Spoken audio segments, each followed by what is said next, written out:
Alors bienvenue, on passe le plus clair de notre temps à essayer d'éviter les problèmes, le chaos, l'imprévu. Mais et si cette approche était complètement fausse? C'est la question, un peu folle, que pose Nassim Nicolas Taleb. Et sa réponse, croyez-moi, elle a de quoi changer notre façon de voir le monde. Partons de là. Ce qui ne tue pas nous rend plus forts. On connaît tous la chanson, n'est-ce pas? Mais si on prenait ça, mais vraiment au pied de la lettre? Et si les chocs, le stress, toute cette incertitude, si ce n'étaient pas des obstacles à surmonter, mais au contraire, le carburant même de la croissance? Pour bien comprendre cette idée, il faut d'abord aller plus loin qu'un concept qu'on admire tous, la résilience. Parce qu'en fait, être juste capable de rebondir après un coup dur, eh bien ça ne raconte que la moitié de l'histoire. La résilience, c'est super, bien sûr. C'est quand quelque chose encaisse un choc, plie, mais ne rompt pas et revient à son état normal. Mais voilà le truc, ça reste une approche passive. C'est du statu quo.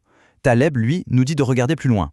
Il existe une autre catégorie de systèmes. Des systèmes qui, quand le désordre frappe, non seulement ne se cassent pas, mais s'en nourrissent pour devenir encore meilleurs.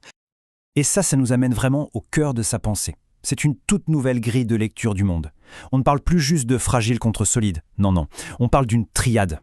Et le mot-clé, le voilà, anti-fragile. Alors attention, ce n'est pas juste un autre mot pour dire robuste ou solide. Pas du tout. Un système antifragile, lui, il adore la volatilité.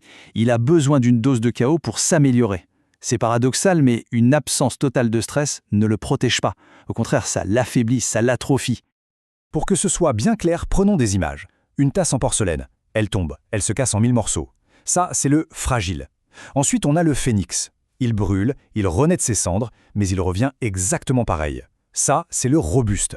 Et puis, il y a l'hydre de la mythologie. On lui coupe une tête et hop, il en repousse deux. Elle se renforce grâce à l'attaque. Ça, c'est l'antifragile. Et cette citation de Taleb, elle est parfaite, elle résume tout. On peut être super intelligent, un vrai génie, mais si on est dans un système fragile, un seul imprévu peut tout balayer. Alors qu'un système, même moins brillant, mais qui apprend du chaos, eh bien sur le long terme, c'est lui qui gagne. C'est lui qui a l'avantage ultime. Bon, mais tout ça, ce n'est pas juste de la théorie un peu abstraite, hein.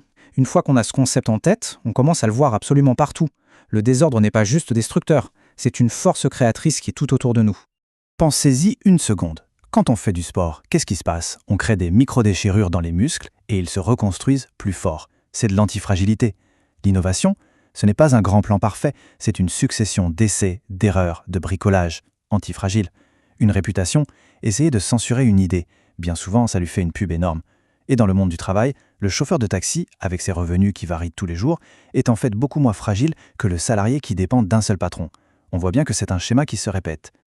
Alors la question c'est, si c'est si bénéfique, l'antifragilité, pourquoi est-ce qu'on ne la cultive pas plus? Eh bien, parce qu'il y a une force très puissante qui s'y oppose, notre obsession pour la stabilité, pour le zéro risque. Une quête qui part d'une bonne intention, mais qui finit par créer une fausse sécurité, et des dangers qu'on ne voit même pas venir. Taleb a un nom pour ça, le fragilista. C'est qui le fragilista? C'est la personne qui surprotège. C'est celle qui veut éliminer tous les petits problèmes, toutes les petites erreurs. Mais en faisant ça, elle empêche le système d'apprendre, de s'adapter, de devenir plus fort. On se retrouve avec une bulle de sécurité, une illusion. Pendant ce temps, en silence, la fragilité s'accumule et elle attend juste le gros choc pour tout faire exploser. Pour illustrer ça, il y a la fameuse histoire de la dinde. Imaginez, chaque jour, le boucher vient la nourrir. Jour 1, super. Jour 500, encore mieux. Au jour 1000, la dinde est absolument convaincue. Ce boucher est mon meilleur ami, il m'adore. Chaque jour qui passe renforce sa certitude. Elle fait une erreur terrible. Elle confond l'absence de problème avec une preuve de sécurité. Mais elle ne voit pas Thanksgiving arriver. Et là, sa vision du monde est brutalement révisée. C'est ça le truc, le passé ne prédit pas l'avenir, surtout quand un risque énorme, un signe noir est caché. Bon, alors, comment on fait pour ne pas être la dinde de l'histoire?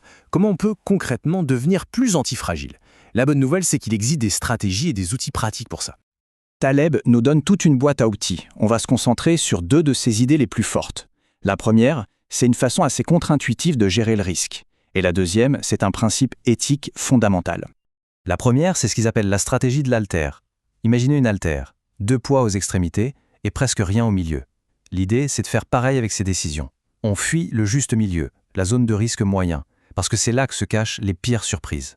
À la place, on met disons 90% de ses billes dans des choses extrêmement sûres. Et avec les 10% qui restent, on prend des risques énormes, on tente des paris un peu fous. L'avantage, c'est que le pire qui puisse arriver, c'est de perdre ces 10%. La perte est limitée. Par contre, si un de ces paris réussit, le gain, lui, peut être illimité. Le deuxième principe est plus qu'une stratégie, c'est une règle éthique. Avoir sa peau en jeu. L'idée est toute simple.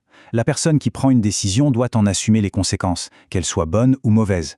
Ça évite ce qu'on voit trop souvent, des experts bien à l'abri qui prennent des risques, pendant que ce sont les autres qui payent la facture quand ça tourne mal. Cette citation de T. Lawrence le dit très bien. L'expert qui donne des conseils mais qui ne perdra rien si son conseil est mauvais, ses paroles ne valent pas grand-chose. Il n'est pas vraiment libre parce que ses mots n'ont pas de conséquences pour lui. La vraie connaissance, la vraie expertise, elle vient des gens qui risquent quelque chose, qui ont leur peau en jeu. Et tout ça, ça nous ramène à une dernière question. Une question à se poser. Dans sa propre vie, sa carrière, ses finances, à quel moment est-on la dinde? Ou est-ce qu'on se dit tout va bien, ça fait longtemps que tout va bien, donc tout ira toujours bien? Identifier ces zones de fausse sécurité, ces fragilités cachées, c'est peut-être la toute première étape pour commencer à construire une existence un peu plus antifragile.